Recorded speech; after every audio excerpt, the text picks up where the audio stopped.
Geografia importa. Não adianta você aprender a se conectar com as pessoas, você ser bonzinho, ganhar o coração da pessoa, conseguir o zap da pessoa e estar no lugar errado.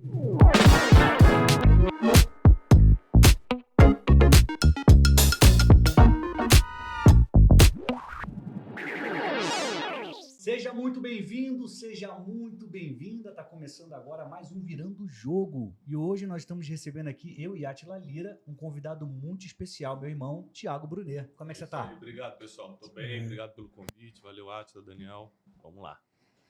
Thiago, você tem uma história, eu sou seu irmão, te conheço, né?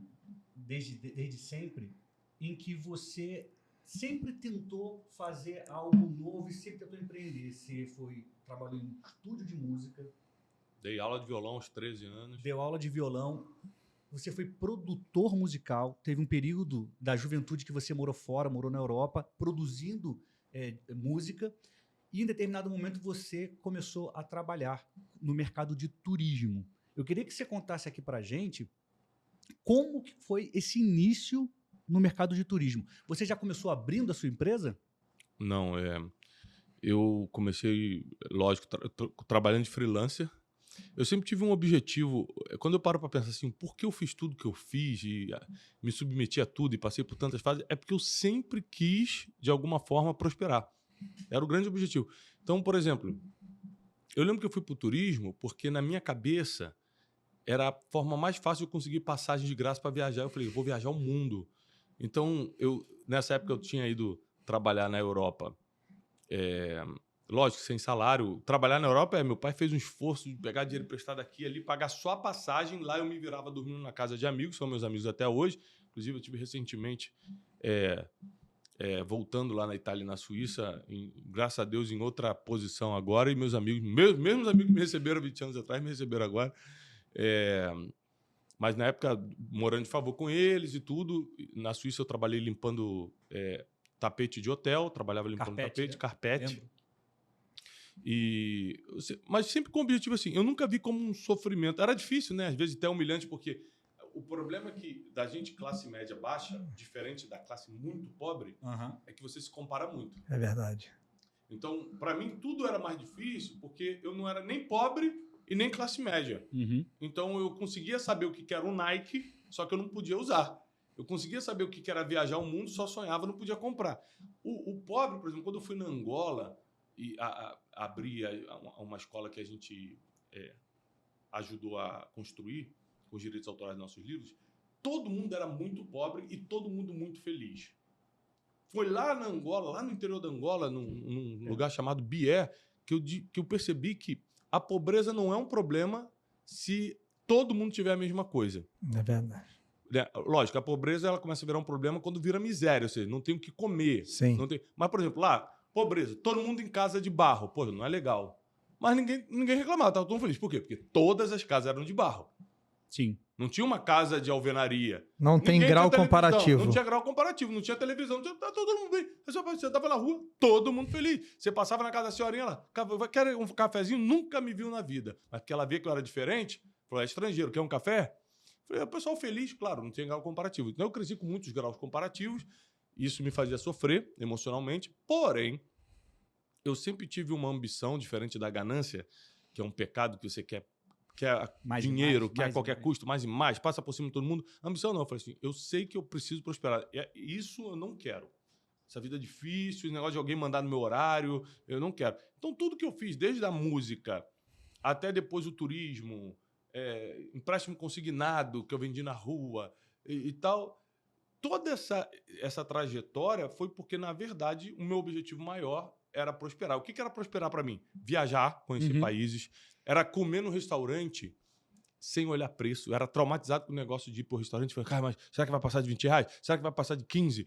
Eu falei, cara, eu quero crescer. Eu era jovenzinho, né? Eu quero crescer e não quero ficar preocupado com... Eu não queria comer em restaurante chique. Eu queria comer em restaurante que eu não ficasse preocupado com...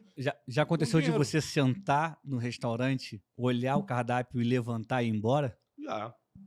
Já aconteceu... com isso eu já passei muita vergonha. Porque, por exemplo, no início do casamento com a Janine, eu lembro que uma vez eu prometi, eu vou te levar num restaurante muito bom. Ela ficou me cobrando. E ela nunca foi de me cobrar coisa material, mas isso ela me cobrou. Falou, pô, você prometeu que eu me levar num restaurante. E aí, na época, eu juntei R$200, que era muito, muito dinheiro, para levá-la num restaurante lá no Rio de Janeiro, em Ipanema. A gente morava no subúrbio, e aí era 1 hora e pouca de carro,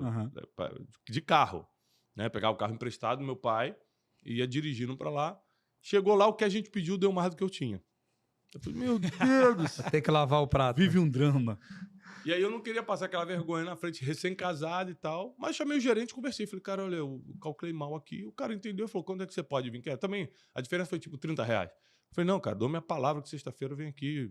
Deixa eu passar porque era pouca coisa. Eu voltei lá e paguei, claro. Então, eu já passei algumas vergonhas com isso, e quando a vergonha, ela te oprime, ela te traumatiza, você fica decidido a vencer aquilo. É verdade. E você pode ver que todo mundo que prosperou na vida foram pessoas que decidiram a não passar mais vergonha. Quem acostuma com a vergonha, cada um tem a vida que tolera, né? Quem tolera a vergonha, fica vivendo de vergonha. Quem não tolera, vai encontrar um caminho, irmão. Porque meu país não oferece caminho. Por isso que as pessoas se mudam de país também. E falam assim, não encontrei meu caminho aqui, vou encontrar em outro lugar. Ou seja, quem não tolera a vergonha acaba encontrando um caminho para tirá-la, né? O caminho espiritual, o caminho emocional e o caminho financeiro. A gente vai voltar para a pergunta. E você que está nos acompanhando, compartilha esse link, curte. Se você não se inscreveu no nosso canal ainda, se inscreva. Hoje o Thiago vai contar para a gente como ele virou o jogo na vida dele, tá? Você falou que foi lá pro restaurante com o carro do papai. Você lembra qual era o apelido do carro do papai? Maestro. Você sabe por quê que um carro se chama Maestro? Por quê? Porque vive no concerto. Vivia no concerto. Vivia no carro muito concerto. velho. Meu pai sempre foi assim, de tentar melhorar, mas ele não tinha uma administração financeira boa. Então, a gente passou algumas dificuldades por causa disso, né? Os carros sempre muito velhos e nos faltava coisa que não precisava ter faltado. Hoje eu paro para pensar, não precisava. Ou seja, mais importante de você querer prosperar é você também aprender a administrar. É verdade. Agora, você começou a trabalhar de carteira assinada vendendo passagem. Qual é o momento que você monta a sua empresa e por que você decidiu fazer isso? Na verdade, eu não decidi, eu fui mandado embora. Existem coisas, eu acredito muito em destino, né? Então, tem coisas que você não teria força para fazer sozinho. Mas se você colocou o teu futuro na mão de Deus, você colocou o teu futuro no seguro. Ok. O único seguro que existe é a oração, não seja como eu quero, seja conforme a tua vontade. Fora isso, não existe nada seguro nesse mundo. E eu fiz essa oração. E aí, 10 dias antes de eu casar com a Janine, em julho de 2005, eu estava trabalhando numa agência de turismo, feliz. Na minha cabeça eu estava arrebentando, porque eu levava muito cliente, sempre fui bom de chamar gente, de fazer comercial, ligar, falar, quero te apresentar. Nunca tive vergonha disso. Sim. Mas por algum motivo, o dono me chamou 10 dias antes e falou assim, nós não precisamos mais de você. Eu lembro que para mim foi meio humilhante, porque ele falou assim, levanta do computador agora, não mexe em nada, pode achar que a gente tira tudo teu e te manda pro teu endereço. Eu falei, não, mas ele não mexe em nada. Eu lembro que isso foi bem traumático para mim. Eu falei, será que o cara vai achar que eu vou roubar alguma coisa? E vai embora. E outra coisa, a gente não pode pagar teu direito, corre atrás. Ele falou assim. Eu falei, tá bom. Nunca corri atrás, peguei minhas coisas, fui embora e casei desempregado. Né? Inclusive, recentemente, há 5 dias atrás, uma menina que trabalha lá no escritório falou assim, Thiago, uma menina que eu trolo esse e-mail, chegou esse e-mail aqui de um cara falando que foi teu chefe, aí mostrou a foto, né? Com uma foto, perguntando se o telefone. Eu olhei, é o cara que me mandou embora. Ele foi muito feliz de ter participado do teu... Eu falei, cara... As pessoas têm lembranças diferentes, né? Sim, é verdade. Sim.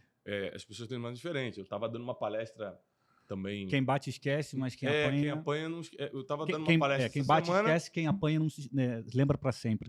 Eu estava dando uma palestra essa semana num estado aí do Brasil. O cara chegou para mim, lembra de mim? Eu olhei e falei, cara, eu lembro de você, mas não lembro da onde. Ele falou, a gente foi sócio. Eu falei, foi sócio? Então, a gente montou uma empresa, não sei o quê. Eu falei, não, a gente tinha um projeto. Aí eu lembrei dele. A gente tinha um projeto. Já tirou a mãozinha? Não virou uma empresa. Mas a gente tinha um projeto, chegou a conversar e tal. Ele falou, pô, cara, fiquei muito feliz porque foi o início de tudo na minha vida e tal. Aí, quando eu olhei para ele, eu lembrei de coisas muito ruins. Eu falei, cara, a gente tem lembranças diferentes da mesma coisa. Ele estava me agradecendo, obrigado pelo início. Eu estava falando assim, pô, eu lembro que esse cara me abandonou no projeto ainda porque eu quebrei. Né? E depois eu descobri que ele, depois que me viu conhecido, ele falou para todo mundo, pô, o Thiago foi meu primeiro sócio. Na verdade, a gente nunca assinou nada. Né? Mas para ele, entre aspas, é uma honra. Então, eu vejo, cara, dependendo do impacto emocional, cada um lembra de uma forma diferente do mesmo fato. Então, é por isso que eu me preocupo muito em criar impactos positivos na É, vida da pessoa. verdade. Porque daqui a 20 anos vão lembrar. E outra coisa, não quer dizer que daqui a 20 anos eu vou estar bem. Então, quanto mais impacto positivo você cria, mais a lei do retorno, É isso aí. que a Bíblia chama de plantar e colher, É isso aí. vem em tua direção positivamente. Não, mas aí Bem tem um rápido. ponto também, que a pessoa, ela tem essa lembrança positiva porque você prosperou, se posicionou e hoje é um líder de multidões. Senão eu nem lembraria, Não, talvez. não lembraria de você, É. né? Não Uhum. lembraria. Mas eu acredito que a ambição, saber o que você quer, não tolerar o que você não quer, é muito importante.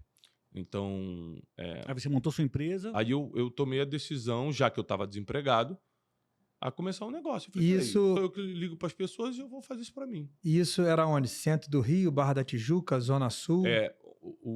Esse meu emprego era no É. centro do Rio de Janeiro. Centro do Rio. E aí, quando eu comecei a minha empresa, eu estava nessa época morando de favor numa casa que meu pai tinha. Meu pai emprestou para eu e Janine morarmos quando a gente casou. E eu comecei nos fundos dessa casa. E aí, nos fundos dessa casa, era um telefone, uma mesinha. Eu gastei R$500 na época que meu avô Valdemar me emprestou para começar. E o Lucas, que era meu primo, ficou de voluntário. E começamos. Essa empresa, a Mar, né, você pode dizer que ela prosperou, até que chegou o momento ali da grave, mas ela prosperou, ela... Depende de como você quer ver, cara. Na época, eu achava até que eu era rico. Uhum. Eu achava que, como eu podia entrar numa loja de carro e financiar e aprovava meu nome, eu achava que eu era rico. Ou seja, minha mentalidade era completamente diferente de Sim. hoje. Então, depende de como você quer ver. Para mim, na época, eu prosperei. Vendo o carro, a Sim. mentalidade que eu tenho hoje, eu falei, ai, que burro, não. Eu só me endividei. Por isso que eu quebrei, mereci quebrar mesmo. Então, depende da mentalidade, da visão que você tem de vida. Mas na época eu achava que eu estava bem. Mas você Afinal de contas, entrava dinheiro e de alguma forma eu tinha crédito. Você estava viajando pelo mundo levando caravana, Ah, sim. Se comparasse com o meu passado, eu estava você prosperando. era dono do seu tempo, Sim. você tinha teve uma condição um pouco melhor Uhum. por conta da empresa. Ou seja, começou na CLT, aí aconteceu algo ruim, você foi demitido, Uhum. abriu uma empresa, tomou coragem de abrir a empresa e começou a caminhar no empreendedorismo. Coisa que a gente nunca foi ensinada. Aliás, isso é um problema. É né? verdade. Você comete erros porque você nunca foi A gente ensinado. foi aprendendo apanhando. É. Aí o que eu fazia? O que eu gastava meu dinheiro? Com tudo que era uma dor para mim. E esse dinheiro já não era muito.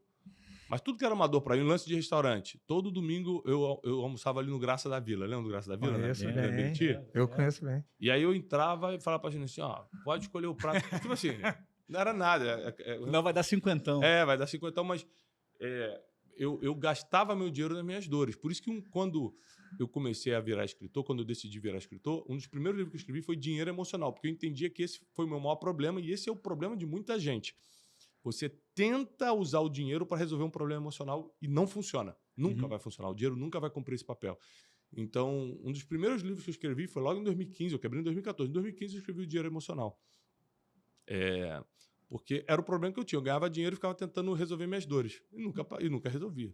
Tiago, você monta nessa casa a empresa, aí depois você cresce, você vai para um O centro outro- do Rio.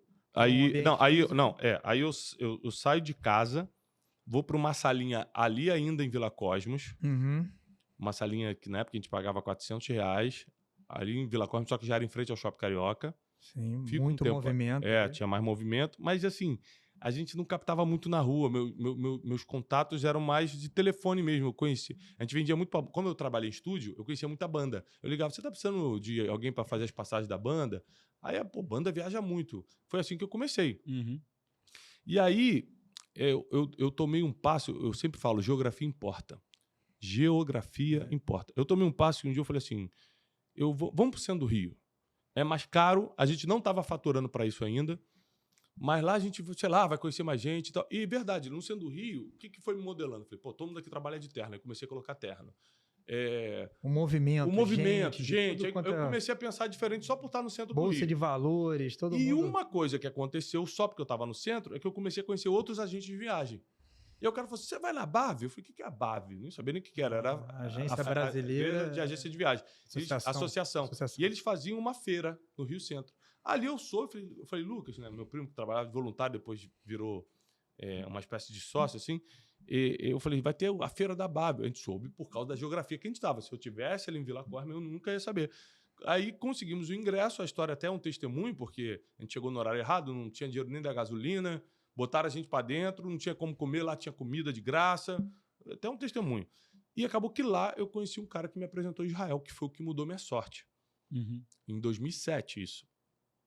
Então, em 2007, eu conheci o Sami Abudaye. Esse cara mudou minha vida na época. Eu tive com ele esse ano. Ou seja, quase 20 anos depois, 17 anos depois, eu reencontrei o Sami. Lá em Jerusalém.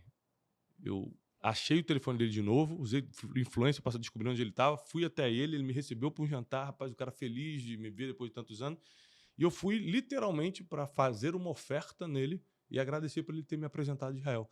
Porque se ele não tivesse me falado de Israel, naquela época minha sorte não tinha mudado e eu também não teria virado o pregador que eu virei. Porque uma coisa que influenciou muito eu ir depois para o altar e virar um pregador foi que Israel me ensinou a Bíblia de forma prática. Mais uma vez, geografia. Mais uma vez, geografia. E eu não fui para Israel com intenção bíblica, eu fui para Israel com intenção de business, eu fui para aprender turismo para levar a gente para viajar.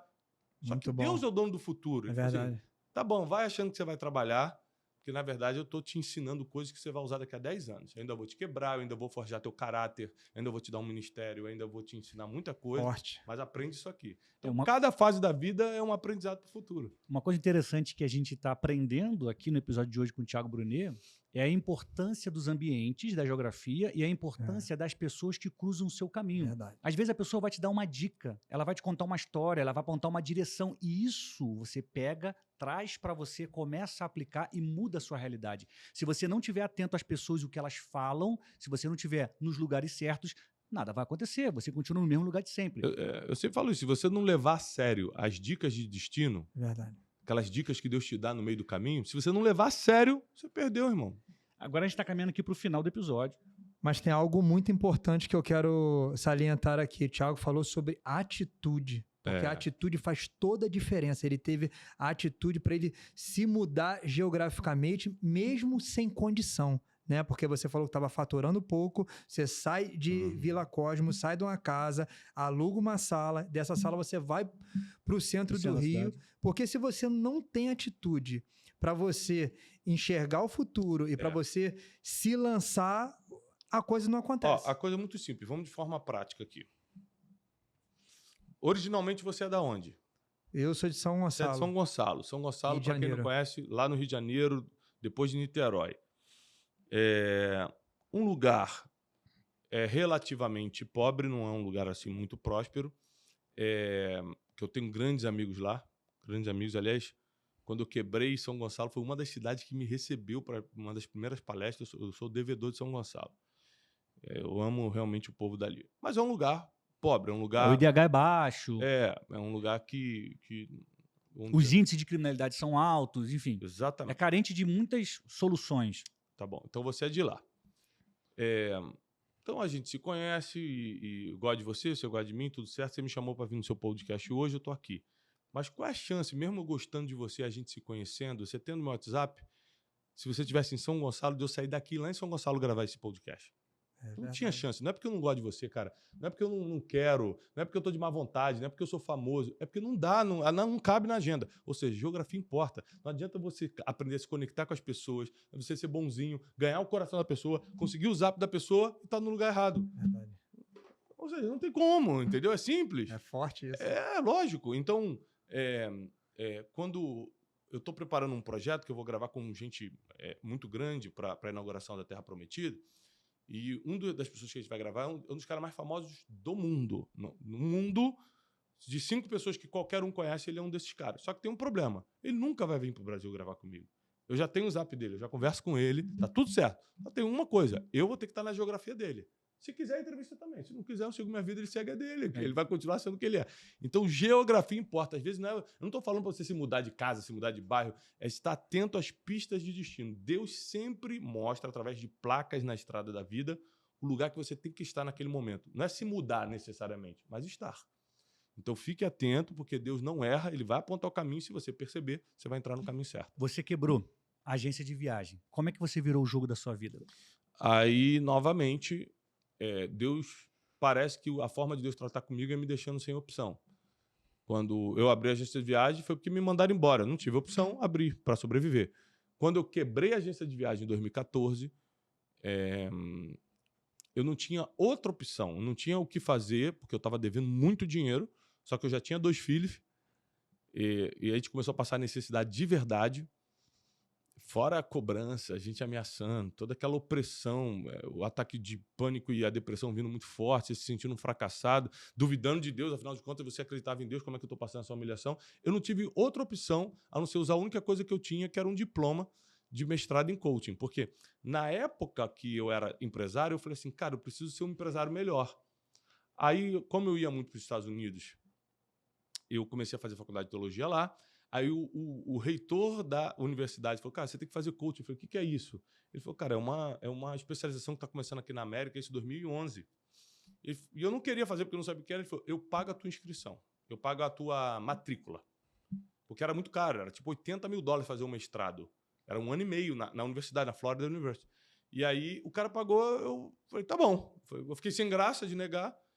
E Dr. Anthony Portilhari, quase todos os meus livros eu menciono ele. Quando eu estou lá em Orlando, eu vou lá, dou um abraço nele, reconheço a vida dele, porque o princípio da honra você não pode abandonar nunca. Quem te ajudou, nem que seja com um copo de água, irmão, nunca esqueça dessa pessoa.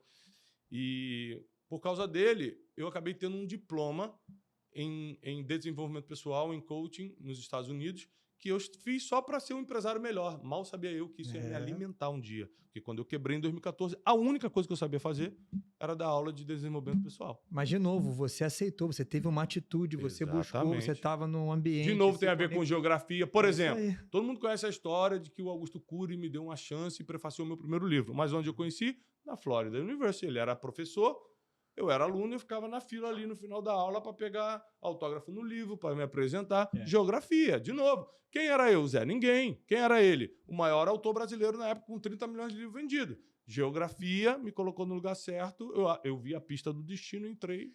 E o curioso é que a pessoa pode falar, mas ele estava lá porque ele era rico na faculdade. Não, ele ganhou, né? Exatamente. Ele ganhou. Não, e outra coisa, isso aqui é muito importante. Você falou uma coisa certa. Mas fazia faculdade nos Estados Unidos, né? Tinha dinheiro. Primeiro, eu não pagava nem a passagem, porque como eu tinha agência de turismo, eu fiz um acordo com a Delta Airlines e eu concentrava os grupos pela Delta, nossos grupos que a gente levava para a América, de passageiro, e a Delta me dava uma passagem por mês, tipo de comissão. E era essa passagem que eu usava para ir. Mas outra vez, a atitude, movimento. Outra coisa, muita coisa, gente, você adquire não é com dinheiro, não. É isso aí. Tem outras moedas, influência, serviço. Quando eu te sirvo, de alguma forma eu estou te pagando ou gerando um crédito contigo. Então, as pessoas são fixadas em dinheiro. Não, porque não tem, com dinheiro não é mole. Mas nem tudo é dinheiro. Que hoje eu consigo ter acesso a recursos financeiros, mas por causa de tudo que eu plantei sem dinheiro. Exatamente. Sem dinheiro. Então, os primeiros acessos que eu tive à sabedoria foi dirigindo para pessoas. Vinha pregar o pastor tal dos Estados Unidos, vinha o Miles Monroe, que era o cara da sabedoria na época. Eu me inscrevia como voluntário nas igrejas para ficar de motorista, para ser garçom na sala VIP, para ficar escutando os caras. E aí, não tinha R$1. Foi assim que eu comecei a entender sobre sabedoria. Então, cara, quem vive de desculpa morre sem resultado. Fica que o governo, que meu pai... Pode continuar com a tua desculpa, vai morrer sem resultado. Eu encontrava um caminho, irmão. Não tinha dinheiro, mas encontrava um caminho, porque eu queria vencer. Eu acho que esse desejo desenfreado de cara, eu vou vencer. Vou fazer tudo dentro dos princípios, mas vou vencer, é algo fundamental para a pessoa ter resultado na vida. Desejo, indignação, você ir para dentro, porque o dinheiro não pode te limitar, porque as pessoas ficam limitadas pela condição e não vão pela intenção. Então você foi totalmente intencional. Em tudo que aconteceu, você foi intencional o tempo todo. E deixa eu te falar, hoje eu tenho uma condição financeira totalmente diferente do meu passado. Ainda assim, tudo que eu faço, eu não tenho condição de fazer. Como assim, Thiago? Hoje, minha vida financeira em relação a 10 anos atrás é incomparavelmente melhor. Mas, por exemplo, eu comecei a construir a Terra Prometida, eu não tinha nem 20%, mesmo com todo o dinheiro que eu tenho. Eu adquiri coisas que espiritualmente Deus me direcionou a adquirir, que eu não tinha condição. E depois que eu adquiri, a provisão começou a chegar e eu já tinha dinheiro. Ou seja, não existe dinheiro que vai pagar o projeto que Deus te deu. Então você fala, tô com R$1.000, o projeto que Deus te dá é de 10. Tô com 1 milhão, o projeto que Deus te dá é de 20 milhões. Tô com 1 bilhão, prepara que Deus vai te dar um projeto de 50 bilhões. Você nunca vai ter dinheiro para pagar o que Deus quer de você. Você sempre vai ter que depender dele. Agora, trabalhe, pelo menos pro básico não faltar. E todo milagre foi gerado por uma atitude, né? Então, assim, todo Sempre. milagre teve o quê? Uma atitude. A pessoa viu aquela Sempre, situação, sempre. foi lá e não é a condição. Ana, olha só, vamos lá de geografia. Ana, mãe do profeta Samuel, era estéril. Todo ano ela ia num lugar chamado Siló. Ela não morava em Siló. Ela ia até Siló. Olha como que geografia não é só você se mudar. E todo ano ela ia nesse lugar e não tinha resultado. Mas um ano. Porque consistência vale, conta, dá crédito espiritual para você, consistência, fazer sempre, coerência, sabe? Um ano, Ana é atendida por Deus. Mas onde? Na casa dela, não. Ela saía, fazia caminhada de dias até Siló. Por que Siló? Porque lá era o lugar onde Deus falava naquela época. Ela era a tradição dos judeus da época. Então ela saía de casa e ia para o lugar onde Deus falava. Uma vez realmente Deus falou com ela. Daqui a um ano você vai ter um filho. Muito bom. E ela teve. Quero agradecer a audiência de vocês, quero agradecer por você ter estado com a gente aqui. Átila, muito bom dividir com você aqui o microfone. E para a gente resumir o que foi falado hoje, né? Você veio contar como você virou o jogo, e eu percebo que tem tem elementos na sua história que todo mundo pode ter, né? Então, se eu entendi corretamente, a gente está falando de 3 pontos, basicamente: Deus, ambiente, né? Uhum. E aproveitar e usar o que você tem nas mãos. Foi assim que você virou o jogo. Foi. Eu nunca coloco Deus na lista. Por quê? Deus não é um item a se considerar. Ele é tudo. Então, assim, primeiro Deus. Não, peraí. Óbvio, é o concurso, né? Sem Deus não tem saúde, irmão. Não acorda amanhã, não tem sabedoria para nada, o destino não aconteceria, as coisas não chegaram no meu irmão. Deus não está na lista. Deus é tudo. Deus é. Então não tem como a gente tentar botar Deus numa lista. Eu acho pequeno demais. Eu entendo que a gente coloca na lista para as pessoas entenderem prioridade. Né? Isso. Mas para mim, Deus nunca teve numa lista. Né? Deus é tudo. Primeiro é o reino de Deus, depois as outras coisas vão ser acrescentadas. E é engraçado, escuta isso aqui. Isso é uma revelação recente que me veio.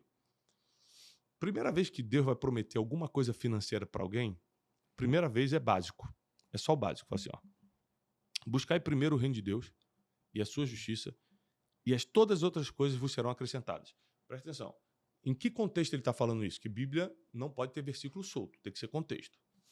Ele está falando o seguinte, olha, por que você está preocupado com o que vai comer, com o que vai beber, com o que vai se vestir, se as aves do céu, que valem muito menos que você, quem alimenta sou eu. Se os lírios do campo, que não fazem nada para se vestiram melhores do que Salomão em toda a sua glória. Ou seja, se eu cuido das aves, do lírio do campo, eu não vou cuidar de você. Ou seja, a única promessa de dinheiro que Deus dá para o ser humano é: não vai faltar comida, não vai faltar bebida, não vai faltar roupa. Então, a única promessa é: se você busca primeiro o reino de Deus, não vai faltar o básico. Deus não promete riqueza. Então, onde é que entra a teoria de prosperar depois? Aí é o nível 2 da prosperidade. O nível 1 é o que Deus te promete, básico. Nível 2 é: deleita-te no Senhor e Ele concederá os desejos do teu coração. O nível 2 é nível sonho, mas aí não depende de Deus. Só o básico depende de Deus. O segundo nível de prosperidade depende dos teus sonhos. Se eu não tivesse o sonho, irmão, de viajar o mundo que nem eu tinha, de comer num restaurante bom, eu não teria, eu só teria ficado no básico, que a promessa de Deus para mim era o básico. Eu ia na igreja, buscava o reino de Deus, oro todo dia, o básico está aqui, comida. Mas tem um terceiro nível. O terceiro nível são as surpresas divinas. Nem olhos viram, nem ouvidos ouviram, nem jamais entrou no coração do ser humano que Deus tem preparado para aqueles que o amam. Então, quando você passa pelo nível básico, pelo nível dos sonhos e ainda continua amando a Deus, aí vem as surpresas. Esse é o terceiro nível da prosperidade. Que maravilha. Forte, hein? Que maravilha. Muito bom. Meu irmão, muito obrigado pela sua presença. Obrigado vocês por me convidarem. Prazer. Compartilhe com todo mundo. Acho que muita gente precisa ouvir isso aí. Muito bom. Seja sempre bem-vindo aqui. Valeu, Átila. Obrigado. Valeu, gente. A gente se vê no próximo Virando o Jogo. Não se esqueça de se inscrever no nosso canal, de curtir e compartilhar com as pessoas. A gente se vê em breve. Eu te desejo saúde e paz.